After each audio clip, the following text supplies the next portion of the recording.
Por último, tenemos la derivación de nuestra función y cuando es igual al logaritmo neperiano de x. Este caso también aplica si fuera el logaritmo no neperiano, sino logaritmo natural en base a cualquiera. Como ya sabemos, procedemos con identificar el incremento de nuestra función, es decir, delta y, que en este caso ha de ser igual al logaritmo neperiano de x más delta x, el incremento en x, menos el logaritmo neperiano de x. Aplicando las reglas de operación entre logaritmos, sabemos que la resta de dos logaritmos de misma base se puede representar como el logaritmo de la división de los argumentos de ambas operaciones. En este caso, logaritmo neperiano de x más delta x todo sobre x. Repartimos de manera inmediata el denominador entre cada miembro de la suma en el numerador y nos queda logaritmo neperiano de 1 más delta x sobre x. Para proseguir, tenemos que hallar la relación entre delta y delta x, es decir, la relación del incremento de la función con respecto al incremento de nuestra variable independiente. Así que, como ya identificamos delta y, nos queda dividir todo entre delta x, quedando logaritmo neperiano de 1 más delta x sobre x, todo aquello sobre delta x.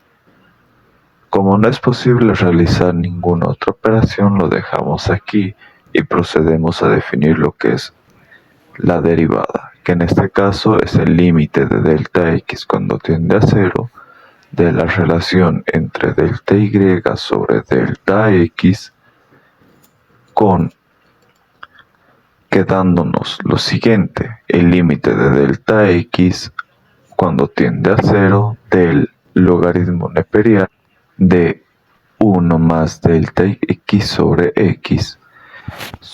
delta x sobre x. Estamos agregando aquí al denominador un denominador sobre x. Para que nuestra expresión no cambie, hemos de multiplicar toda esta expresión por 1 sobre x.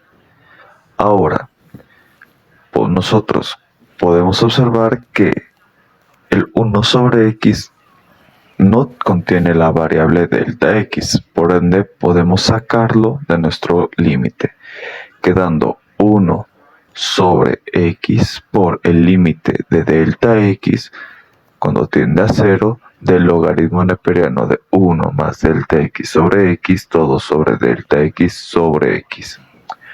Aquí observamos algo. Por lo que hemos aprendido en límites, podemos definir que toda esta expresión ha de ser igual a 1. Si lo recordamos, tenemos nuestra variable dividida entre otro argumento.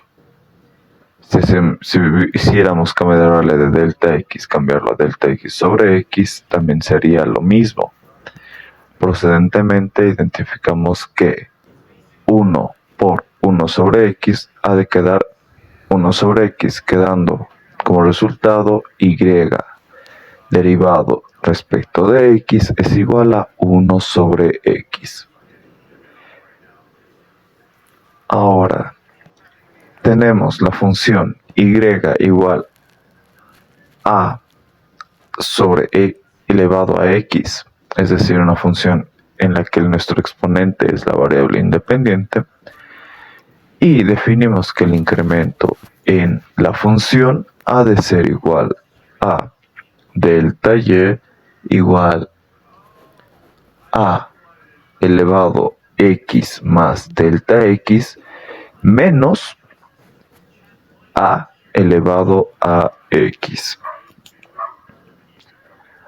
Aquí, como no es posible operar más o no nos convendría para lo que me interesa mostrarles, vamos a proceder a definir la relación entre el incremento de y y el incremento de x. ¿Qué hacemos? La expresión que hemos encontrado anteriormente la dividimos entre delta x, quedando de a elevado a x más delta x, todo eso menos a sobre x, y esta expresión en su totalidad dividida entre delta x.